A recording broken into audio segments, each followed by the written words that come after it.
We are so looking forward to sharing with you our conversation with Roman Roth, who's the winemaker at Wölffer Estate Winery, and Jens Honoré, who is the co-author and photographer of a brand new book called Rosé Revolution that Roman appears in, and is a beautiful, colorful book worthy of any coffee table. So stay tuned to learn more about these two amazing people and their stories related to wine and rosé and all other sorts of good stuff.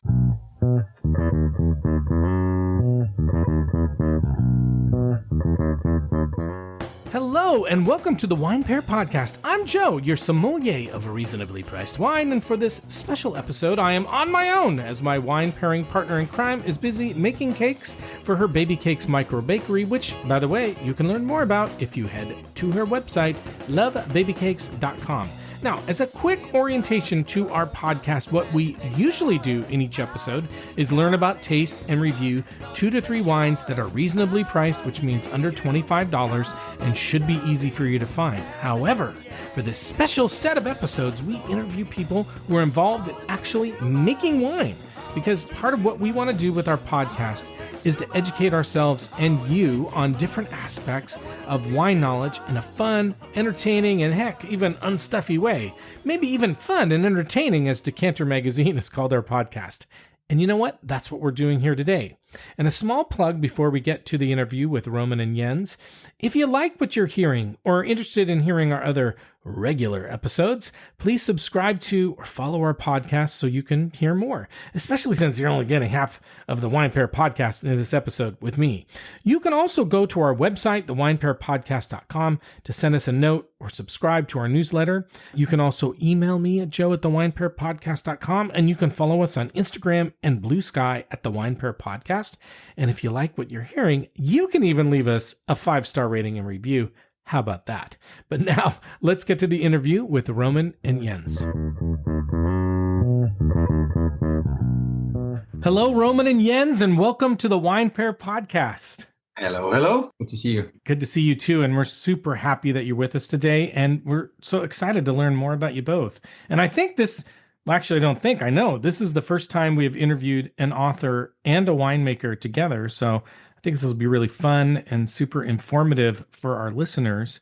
And so we are really looking forward to learning more about the book, Jens, Rosé Revolution, and how you met Roman and more about your background, Roman. So let's start with that. Let's start with some background on the two of you. We want to hear a little bit about yourselves, your background, your family, and then any connections to wine and your background. So Roman, let's start with you, and then we'll go to Jens. Well, I'm put on my best Long Island accent for you, but I'm originally from Germany. So I've been the winemaker now for 33 years here at Wölffer Estate. I'm a partner. It's a family-owned winery. We are 2 hours, 100 miles from Manhattan. It's a beautiful region to make wine, fantastic growing conditions, a great market, of course, with the Hamptons and Manhattan in front of your door. We're on the same latitude as Madrid and Naples, so we're much further south than French or German vineyards. So fantastic sun, wonderful chance to ripen fruit. Originally, I come from Germany, as mentioned. I'm from the Black Forest. My father was a winemaker, a cooper, a barrel maker. And when barrels became unfashionable, he started the wine merchant business with my mother together. And so I grew up with the bottle, basically. It was certainly something that was always revered in our house, was celebrated, great wines, great vintages. And I always, got inspired by that and thought, wow, wouldn't it be cool if you could make something like this that's so much loved and that brings so much pleasure. So that's why I turned to winemaking, like followed my father's footsteps, even that he wanted that I become a banker. But I always say you can sing in a wine cellar, but you can't sing in a cubicle. So I joined the winemaking path and bring some harmony to life and to wine. I like that. I like the singing reference. That's awesome. Jens, let's hear a little bit about your background. Well, I'm kind of from the same areas as Roman. I'm from Denmark. Also from the southern part of Denmark, close to Germany. So I do speak German as well. And my personal background is I'm a photographer working in the advertising industry for close to 30 years, making campaigns all over the world with New York as my base, but also been a big wine guy for many, many years. It's been my big passion. And I just experienced going from having a wine cellar 80% red wine, 20% or 19% white wine, and maybe 1% rosé wine. And then over the years, I just kind of veered away from the big, bold red wines into more like Beaujolais, more thinner, darker wines. And then I went into more white wine, also because my wife likes white wine. And then I kind of started revisiting rosé wine, and I just saw that, a lot of things had happened there. I started with Tavel, and then I just kind of jumped the bandwagon like so many others. And then I just happened to meet my old friend Rasmus, my co-author. We went to high school together, so we also high school buddies, and we just had one of those Danish lunches with herrings and beer and snaps and talked about what's important in life. And we decided to kind of do a book about rosé wine, also because we saw a big hole in the market for a serious book about rosé wine, because there's been other publications about rosé wine. I don't want to mention any names here, but we didn't see it as a really kind of professional take on what rosé wine is actually today. It's a legit wine. It's not a spillover subpar wine. It's a really, in my opinion, fully matured wine. And also that we want to tell that story about that the shift in the market has been immense, and many things happened because of that. And then we sold the project, and we got a publisher, and then we started to map out where we're going to do this, because this is not a German or American or Danish project. It's a global phenomenon. So of course there's not a lot, but some of the wineries is from Provence, where the kind of revolution started. But since I'm not as far out as Roman, but I'm in Northport in Long Island, so I want to have I put a lot of emphasis to find an East Coast producer. Not only a good East Coast producer, but also an East Coast producer that you can actually buy more than just out on Long Island, because that was kind of the things we kind of put into ourselves, that we want to have producers in the book has a good story, but also wines you can actually buy whether you live in Germany, United States, wherever you're in the world, because this is an international book and it could be read by anybody who's just into wine. So that's how it came up, and because of my kind of new home, I put a lot of time finding a good winery, and then I came upon Roman, and the rest is history, because it just turned out not to be a good winery, only a good winery, but also a great friend. And I've been out there many times now, and it's just great. So for me to kind of ask a winemaker from the book, it was I want to ask Roman, of course. So that's how it came around. Well, we are so glad you did, and we'll talk a little bit more about the book and how the book came to be and your relationship. I will say, Jens, one thing that's interesting in your story is I kind of feel that there's similarities in our background too, that initially is like rosé, I don't know, not so convinced about it. And I think over time, the appreciation for rosé, how it's created, the grapes, the different types of grapes it can be made with, et cetera, has really expanded our appreciation for it in a way that I did not expect when we first started this podcast. So I'm excited to hear more too about just rosé in general, both of your thoughts around it. Roman, let's get back to you and let's talk about winemaking. I think what's interesting about your background is a lot of times when we interview winemakers, they sort of accidentally got into winemaking. A lot of folks who had chemistry or science or those types of backgrounds and then sort of found their way into winemaking. They sort of fell in love with it and wanted to figure out how they could do it.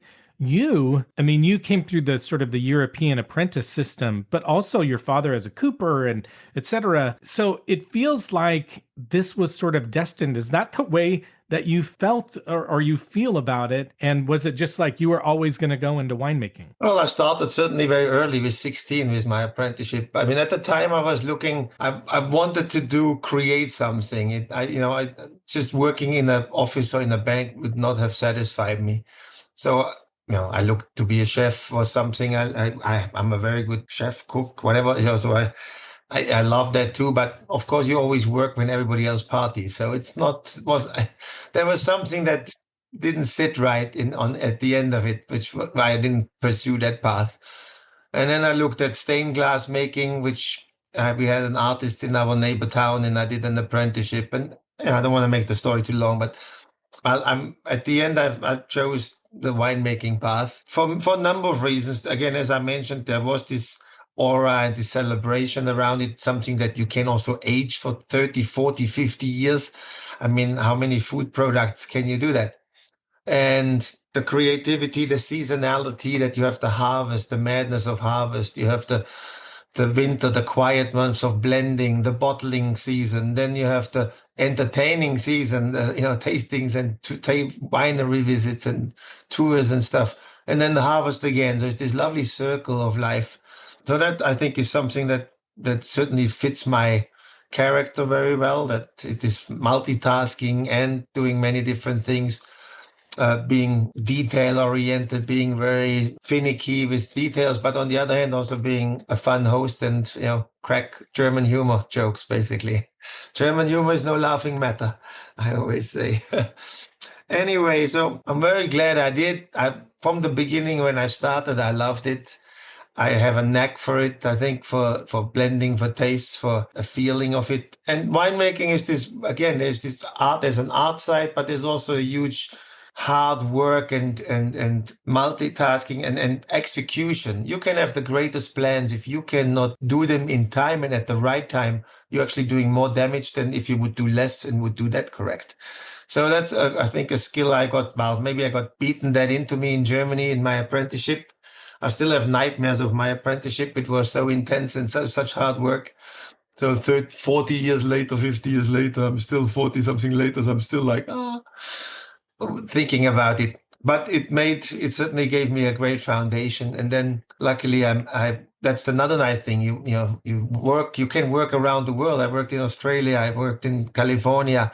Every time I make a vacation, I just was in Italy. We visited in France and Italy, visited wineries. I mean, how enriched is life because of food and wine and travels. And so very happy with my journey and as a winemaker. And luckily here in New York, this was a fertile ground to start something. There was no concrete boots of tradition here.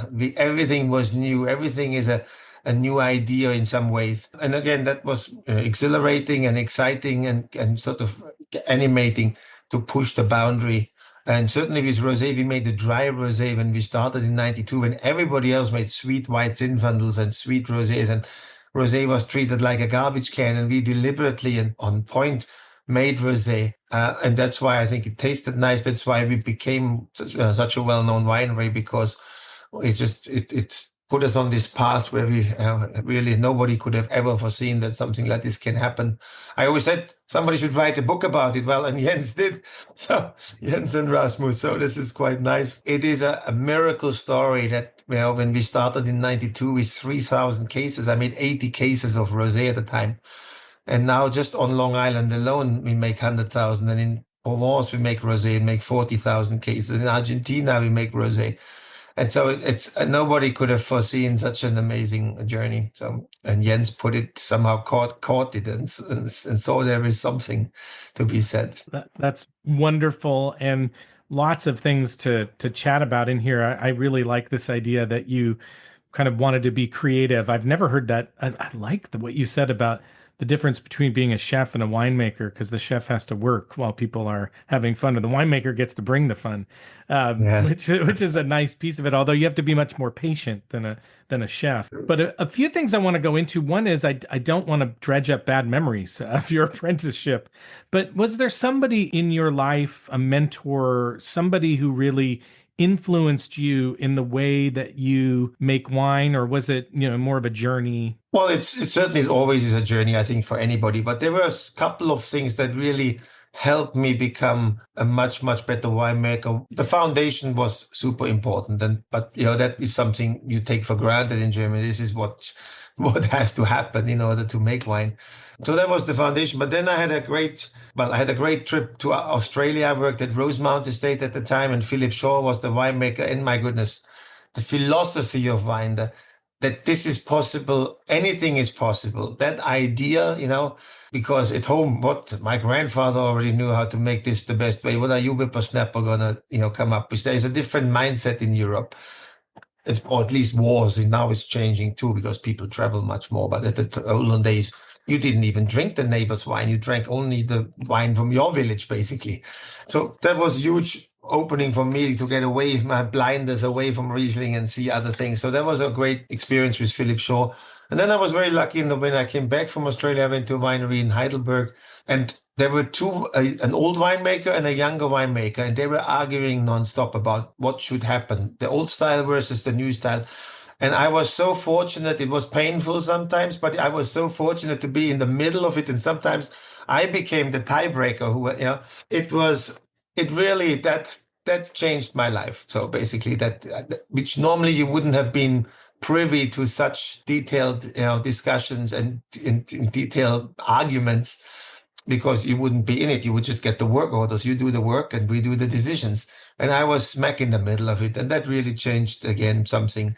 And then even when I came to Long Island, I've got very friendly. There were only 13 wineries, and there were two winemakers. One was an old fashioned, sort of a dirty and old, like almost like trying to be old French. And the other one was from Australia. Everything had to be filtered and touched and moved, And I became friend with both, and literally I was in the middle. And sometimes I call myself find the middle ground, But that was because, again, those two had the extreme, and I didn't see any positive thing on either side. I find finding the middle ground much more rewarding or much more successful. So that changed. That's put me on this path where we are now. I like the idea of balance. You're talking a lot about balance. Do you find that the way that you make wine today is different from what it was 10, 20, 30 years ago? And do you feel like you're still, with the creativity that you like to bring to it, that you're still playing with the formula? Yes, you all the time, because every vintage is different. And I have to say 24 was the greatest vintage the world has ever seen on Long Island, because we had 3 months, not a single drop of rain. This has never happened. We have red wines as black as ink, as rich as anything, but beautiful acidity from the sea breeze. So everything is different this year. You really had to bring, I'm glad I had experience in Australia working with high alcohols, Syrah. And this is the year where, and again, I think it's probably one of the most compliments I get is boy, your wines are so balanced. That's maybe what I hear the most. So if we only could find it always in life, I say. So become a philosopher. Don't give me any wine to drink. Someday we will. We'll have a drink of some wine together, and we'll get deep into your philosophy. I love it. The balance, though, really like that. And I do think we've talked about this in our podcast. I think people are surprised to find out that there is wine being made in New York, great wine being made in the state of New York, and also Long Island. So fabulous. Climate change has changed everything.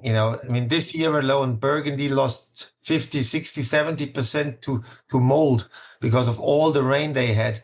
Spain has the 4th year of drought and laying off people left and right. Germany, Austria had huge frost problems in April and lost 40, 50% of crops, some areas. We had the prediction that there would be the most hurricane season, and we didn't get a single, not even a remnant. I mean, we were so lucky. So the world is changing. And this is what makes you ultimately sustainable, is that in the wines, when in the vintages that are great, the whole world needs to realize that you made the best wine in the world. And next year it may be Spain and New Zealand. The next year it will be Long Island and France. And so I think, but the young people are not as stuck anymore as on the old traditional regions as we grew up with the holy grails of Burgundy. So if the wine is great, it can be now from anywhere. Yeah, and a good reminder too that climate makes such a difference, where you are makes such a difference, and there are so many variations, and every year is different and has to be sort of dealt with on its own. Yeah, you don't have 20 years of experience of doing the same rubbish, basically. That's not experience. You have to change and be willing to change. I always say I'm a flexible German, so you have to be ready to adapt. There aren't a lot of them, so you're one of the few, I guess. Don't call me an oxymoron. Well, let's switch gears a little bit and let's go to you, Jens. And I would love to know a little bit you talked about it a little bit, but give us a little bit more about how the idea for the book got started and meeting Roman. Well, again, as a wine geek, but not on a professional level like Roman, but I kind of went to all kind of wine tasting. I still have my own wine cellar. So wine has been a passion for me for many, many years, and I kind of ran the normal route by being into red wine. And I experienced, for many reasons, that some of the wines I love Chardonnay de Pape, I like Barolos, and I just came to a point where it became too big, too alcoholic, or whatever. And then that whole thing about, I saw some other people coming up where geography is not that important. It's more about what's going on. And because I travel so much through my job, and I've been to like all these countries where they all produce wines many, many times. And I take the freedom and the liberty to kind of go out and see things and just only shooting the job. And what I've seen the last 20 years is that there's so many newcomers in the industry, even in old traditional areas, that has come up with ways of doing wine that is just intriguing. And I'm always open-minded because I'm a very curious person. And I just kind of went away from those kind of big wines and just take it for granted that you buy. Also in America, I got a little, Napa Valley is a great, great area. I've been there many, many times, but I also came to a point where it became too big and too bold, and I wouldn't say too manipulated, but it was just like, I just needed a change. And that's why I didn't come up with anything new, because I just went from something that was made more basic, very Tavel Rosé wine is not a new thing. It's been around forever, but for me to rediscover that, we have some great importers in the United States who kind of brought in some of that wine there. And that's how I started. And I just, and also I changed my diet a little bit. I don't eat that much meat, red meat anymore. I eat more like salad, and I'm older. So, and I just came to like it. And then also my daughter's getting older and they don't drink any red wine. They like my wife too. And I like that inclusivity, the open-minded kind of feel about, you can sit around the table and you don't sit with that big book and say, what about this and that? You just order a good bottle of rosé wine and everybody kind of jump on board with that and like it. And I kind of like that approach. And I kind of got enough with the wine tasting and the sniffing and all that. And also I met a lot of people saying, I don't want to be talked down to just because I don't know the grape, but I know what a good wine is. And then also, because I'm a photographer, my background is in advertising. I like the color of the wine. I like the whole philosophy of making a great bottle. We get into that later. But I mean, some of the products coming out of Wölffer, they're embracing that whole trend about having something that is looking good and beautiful with the design. And Summer in the Bottle is one of the best example of that. Doesn't mean that it's a bad wine. They can go hand in hand. And also, I kind of have a reaction against some of the people I normally look up to who were like men our age, talking down on rosé wine. And I didn't like that, because who are you to judge, right? It's like I'm in a field where photography, what is a good photograph? So I kind of took my own background and saw that just because it's flashy and it's good looking and it's embraced by young people and women buy it, doesn't mean it's a bad wine. And that's actually one of the backgrounds for the book, to get into that. Roman just mentioned that whole craftsmanship, because I'm really particular about my own work, and you've both seen the book. And for instance, all the portraits in the book of the winemakers are done by analog black and white camera, because I want to show my respect to the winemakers, because they do all the best they can. And these are world-class winemakers making world-class rosé wines. And the book has to kind of show that, so it wouldn't be like Getty Images kind of flair to it. I really want to get into that. So when we started thinking about doing a book about rosé wine, we didn't want to tell people what to drink, because I'm not a wine expert. I'm a wine enthusiast. But we want to tell the stories of the winemakers, not our story, but the winemaker story. But we want to do everything ourselves. So every word and every photograph in the book is done by Rasmus and I. Nothing is, when the people, they heard about it, they said, great. But then they heard, you want to come here several times and you want to take photos, you want to have access to everything.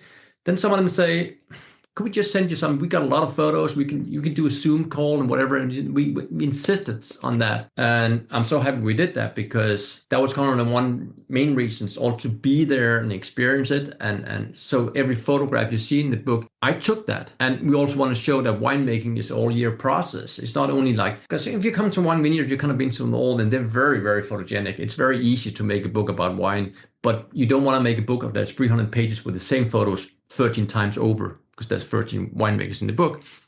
So it's all about this history. We spent a lot of time doing research, finding the right stories that would kind of intrigue people by reading it and also see the photograph, and also see how much work that goes into making a good bottle of rosé. That was very important to us. And hopefully you can see that not only by reading the book, but also seeing the photographs. That was something that was very important to us. You don't want to just copy and paste. I think that's what you can tell. And the same is with winemaking. You don't just do the same thing what everybody else does. It's that extra, using the best vineyards to make rosé, not just the garbage, the old vineyard that should have been ripped out already 2 years ago. Oh, it's all right for rosé. And that's why one rosé tastes fabulous. And again, in a good year, you can get away with murder. Everybody can make good wine in a good year, but the detail shows off in a tricky year, and that's where you shine, and that's where the consistency comes into play, and that's where you people buy your wine without even tasting it because they know when your name is on it, it's fabulous. Yeah, I can also see why the two of you were able to come together. There's a lot of similarities in your approaches around how you think about creativity, how you think about putting things together that are very complementary. So I can really see that. Jens, when you were looking for winemakers, what were you looking for? And why did Roman fit the expectations of what you were looking for? We want to kind of tell a story, but we also looked at different stories. So we also looked at, for instance, there's a champagne maker in the book, and this is one of the big houses, and they just had the first female winemaker. So that was a good story. It was kind of a little more cumbersome because some of those big companies are owned by huge companies in behind. We also want to have the independent winemaker like Wölffer is. And I insisted on having a East Coast producer that makes good wine. There's a lot of winemakers on Long Island, and a lot of them is just there because, retired banker who bought a piece of land, and nothing wrong with that. But we also want to make this book about serious winemakers. So Wölffer wine you can buy in Europe too, and even in Denmark.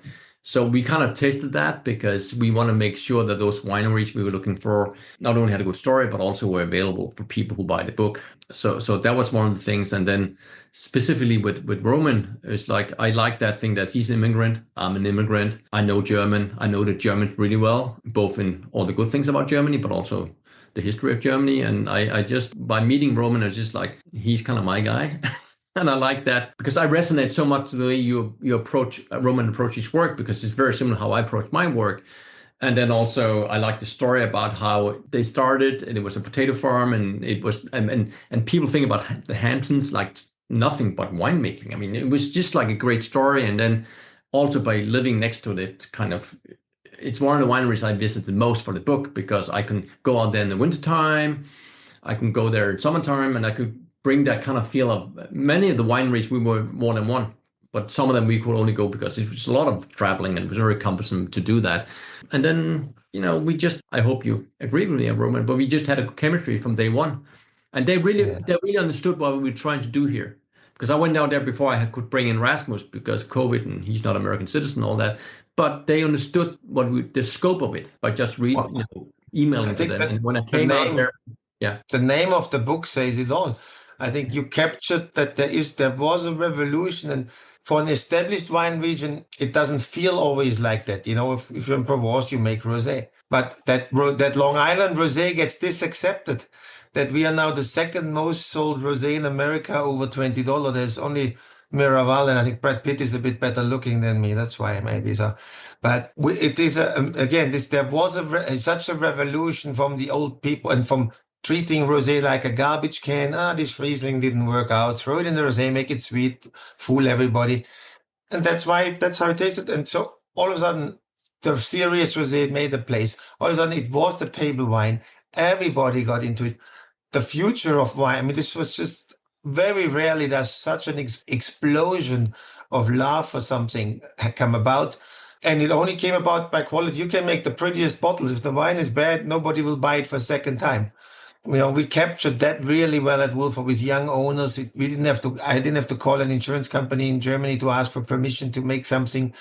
We made a own rooted rosé. We make a grandioso, like a barrel fermented rosé. I mean, we really embraced this from the start. And I think I have one nice anecdote I feel like that I really love about this book is, if you looked at it, and if you look at the Wölffer page, there's like 2 pages where you see our Chardonnay grapes, because we use Merlot, Cap Franc, Cap Sauvignon, and Chardonnay, and Sauvignon Blanc and stuff. 8 different grape varieties for our rosé to give a harmonious blend. But the pictures that you took were 2 pictures of Chardonnay. One is on the vineyard and one is in the bin. And then I think it was Jens or Rasmus mentioned it, because they had lots of famous Provence wineries that I think they interviewed a number more, but they didn't include them all. And when the book came out, they all looked at the book and looked at the pages. Why is there an East Coast winery and not the famous Provence winery on top of it? There's already a couple famous Provence wineries. The most famous ones are in there. But anyway, why is there some nobody even heard of in Europe? And these grapes, they cannot come from the East Coast. They literally looked at the pictures the way I go every week before harvest. I go and taste the berries. I measure the berries. I do analysis to make the key to make great wine, and especially great rosé, is to find the right picking moment. And if you have overripe tomato, you know what I mean. It's unedible. If you have overripe grapes to make an elegant rosé, it's not working. They looked at the pictures the way you analyze a grape when you look at, to make a decision, to say, this cannot come from the East Coast, such ripe grapes.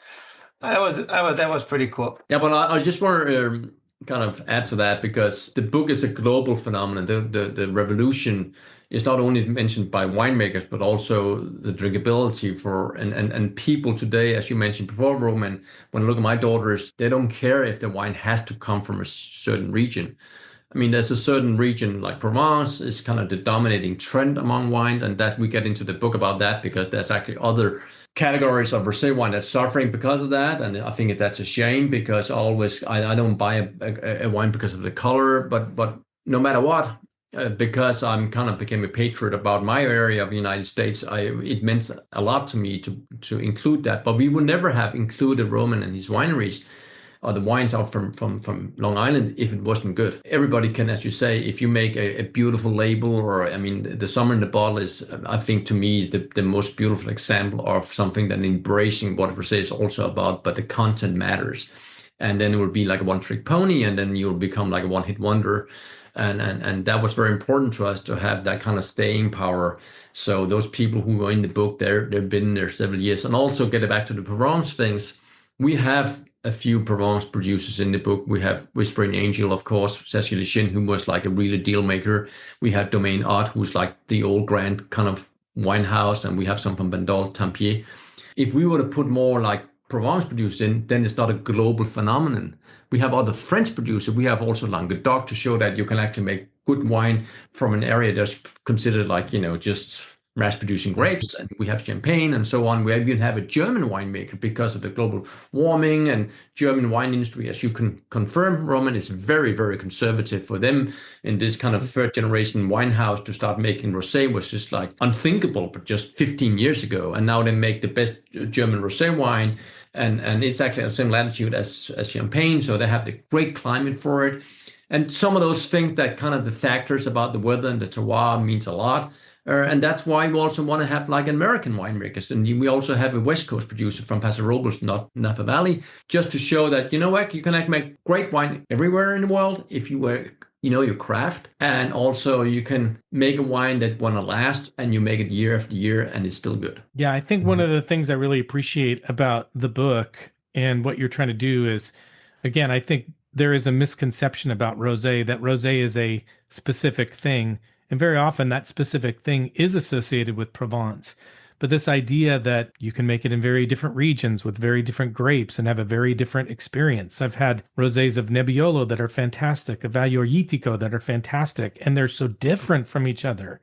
And I think that's a really wonderful thing to help people like start to understand about rosé wine, that it's complex but also, wonderful, and it doesn't have to be what people's expectations are. And now people drink rosé every time I'm shocked. I mean, I'm still, again, I'm old-fashioned too.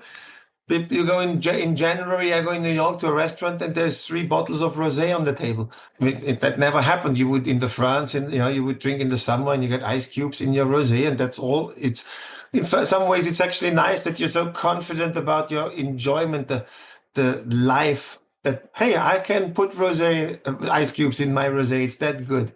It's that fun, and this lifestyle of it. And that's the revolution. And it's not going away. There's a bit of a sorting out now, where the whole market was flooded by cheap rosé, and by everybody would jump on the bandwagon if they didn't even like rosé too. Whatever. Just the CEO decided, I need 5,000 cases of rosé. It wasn't even the winemaker sometimes who decided this. So, and now there's a bit of a clearing up of this, but it's not going away. Rosé is here to stay as a result, and that's I think what has happened in the last 10 years. It was really something unique, and you captured it in your book. And also, what's important, we didn't mention that in the book, but what is very interesting to see that whole shift towards rosé wine it didn't take any market share from white wine. It all came from red wine. I mean, that is super interesting. And it's also about that it's time to wake up. It's a wake-up call for people. I mean, many of the winemakers in the book, as you probably know, Joseph, is actually making all kinds of wine. But we have a few producers in the book that are only rosé makers, and they saw that hole in the market. I mean, Sashi Lucin from Whispering Angel is a very good example of that. And he's a huge, huge producer. And he sold his father's estate up in Bordeaux, and people said, "Are you out of your mind by doing that?" But he saw, like, you know, that, and he makes a French wine with an English name because he saw what the market is, and he understands that the wine drinkers of rosé wine is an international group of people who don't care where the wine is from. They care about the quality, and if the bottle looks nice and the color is nice, that's just an add-on. But that's only an add-on if the wine is good. That's right. Well, just a couple more questions for you both. Jens, in terms of the experience of making the book, what was your favorite part or something that really stands out for you that maybe it's in the book, but maybe it just gives a little bit more depth about the experience of creating and reading the book? Well, it's hard to kind of sit here because we had the serendipity of meeting these fantastic people, and we had an idea about how it would be. And because I'm a very personal kind of guy, and my photography kind of I kind of had my niche. To survive as a photographer in New York, you need to have a niche of a niche of a niche. And I'm kind of when I work with whatever industry I work with, I will normally photograph real people. And by meeting these winemakers, which portraits I took for the book in black and white for the kind of start chapter, it was just like, it resonated so much with me because these are hardworking, dedicated, passionate people with a vision who were understood that making that success didn't come overnight. It was a consideration about how to do something, and then all the craftsmanship that went into that meant that you need to be a really, really good winemaker. And people kind of bash on rosé wine. We talked about that before, like a subpar spillover wine.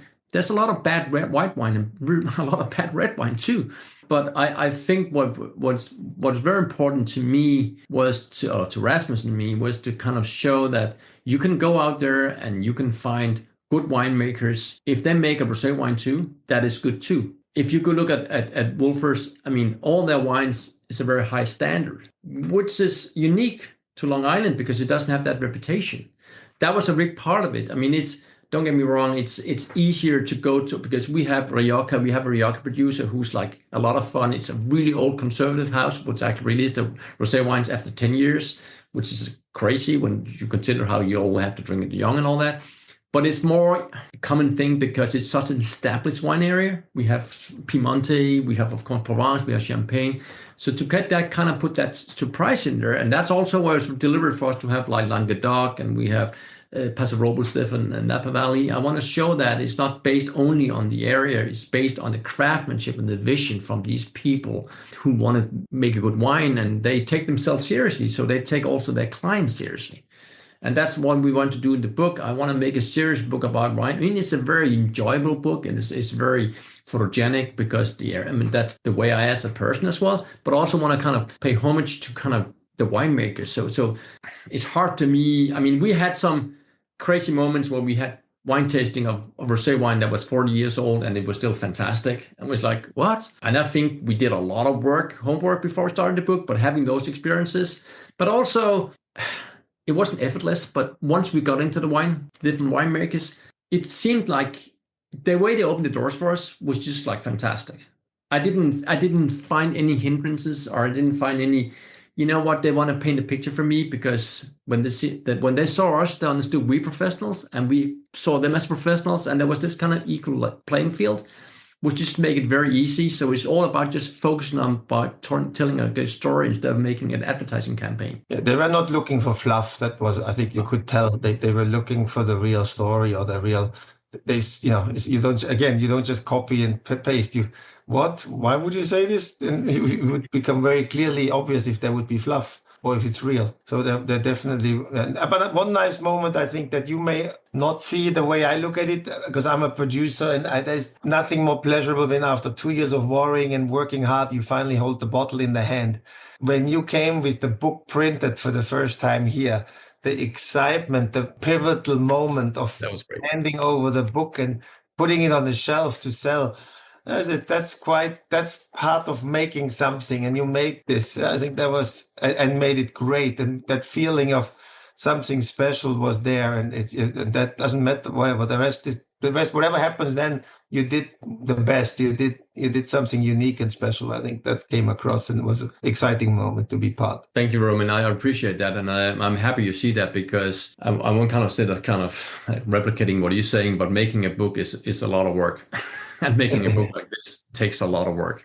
Not only taking the photos and writing the stories, but also the offset printing, the design of the book, and making sure that everything is the same. And because all the photos are photographed on different conditions, but I want to have when you look in the book, there's a flow in it and all that. So I really appreciate that.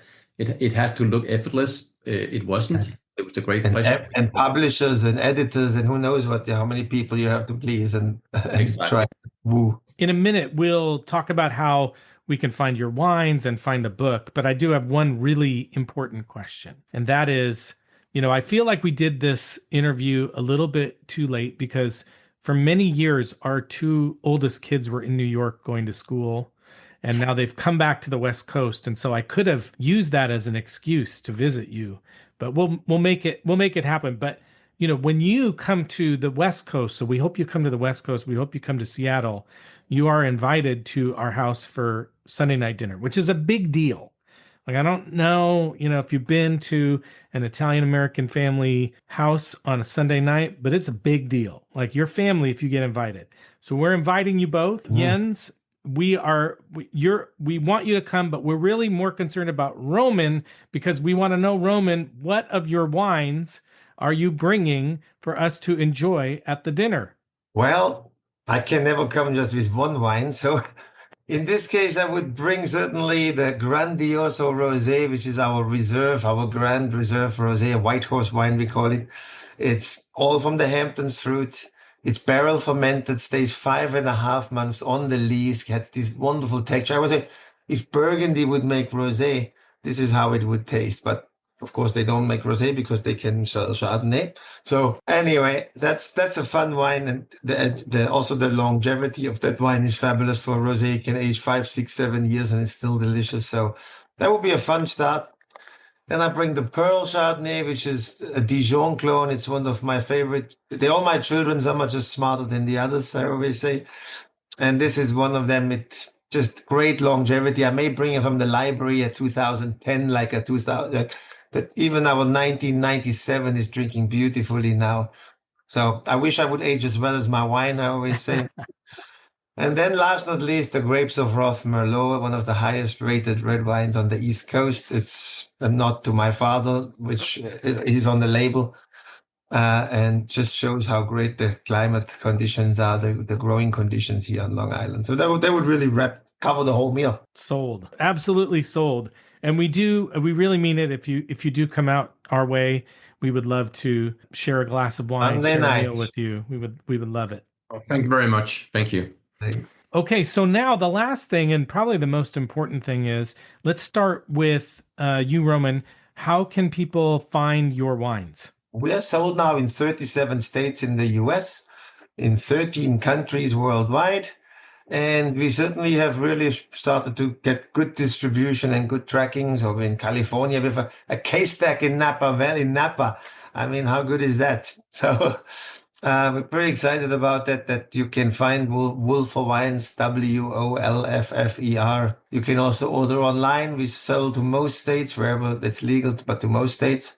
And just ask your local retailer, your local store, and say, why don't you have great New York, Long Island Wölffer wines? That's the best advice. Tell your local wine store to get it. No, it's great. And we'll have all this information in our show notes and in our social. And then Jens, how can people find the book? Well, it's on sale, online, or Simon & Schuster, the publishing house, are selling it, or Amazon, of course. Basically, every existing independent bookstore has bought the book too, because we think it's going to cater to people who like to sit with a glass of wine and drink it. And we all know what the market is for the big booksellers in the country. I mean, we still have Barnes & Nobles, and you can order there too. We always encourage people to support local business. And you can go into your local bookstore, and the list I've got it's getting updated all the time because it just came out in America. But we are so I mean, I'm doing podcasts from all over the country. I'm like not only the coastlines and where you normally see rosé wine drinkers, but also I just did a podcast from Kansas, where the book is on sale in the local, independent bookstore there. So that's fantastic, and that makes me so happy, because that's also one of the kind of reasons why we did the book, because we wanted to kind of tell that story, and we want you to go out there and buy like it's very old fashioned, but it's like buying, and the quality of the print, we spent a lot of time finding the right print house and making sure everything looks fantastic, and the design features, the book is kind of based off these 13 different producers in the book, and then kind of more wine technical stuff and the history of rosé wine is what you call breakers in between the chapters. So you don't have to repeat yourself every chapter how you make rosé wine. But it's more about that feeling that I hope when you sit with the book and you open, for instance, a chapter about Wölffer's, is that you would like to go to Long Island and go out there and have the same experience, because the generosity, the hospitality we met everywhere was just fantastic. It really was. And I hope that. And also we want to establish the area. So it's not only from the winery, it's also a little bit of, from the area around it. And it's, of course, I wanted to show that I'm not living close to Wölffer, but there's a lot of photos from the different seasons, because I just jump in my car and go out there.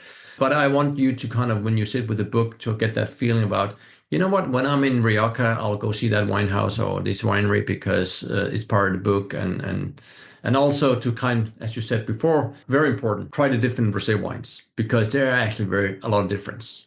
And that doesn't mean it's bad. It's just different ways to do it. And I think that's worth trying out. Well, thank you both very much. Had such a good time talking with you both.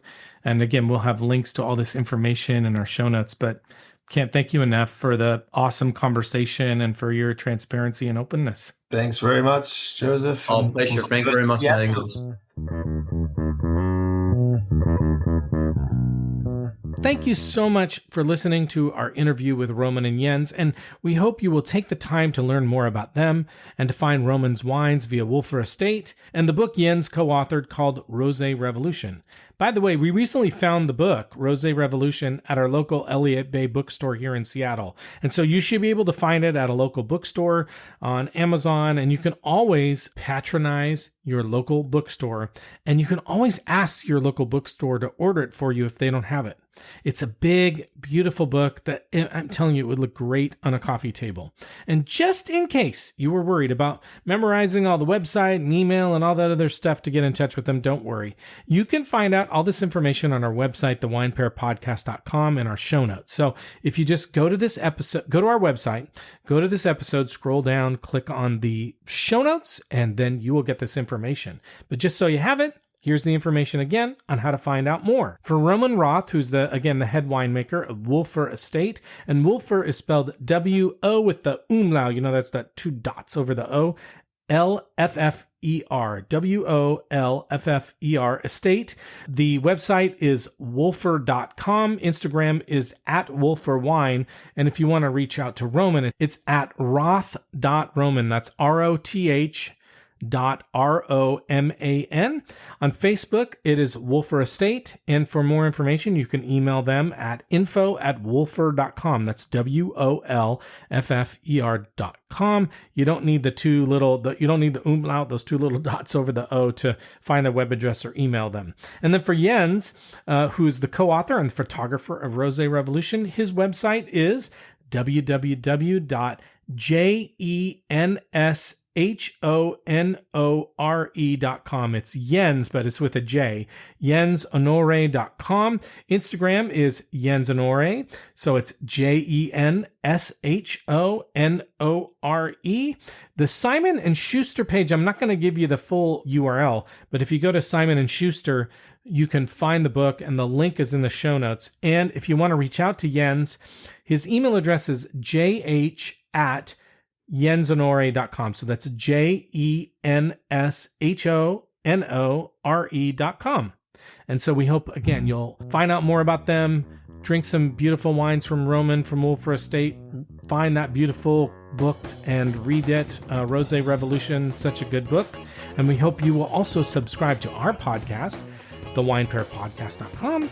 And we hope you'll follow us on Instagram and visit our website at thewinepairpodcast.com, where you can reach out to us and sign up for our newsletter. And you can also reach out to me at joe@thewinepairpodcast.com if you want more information.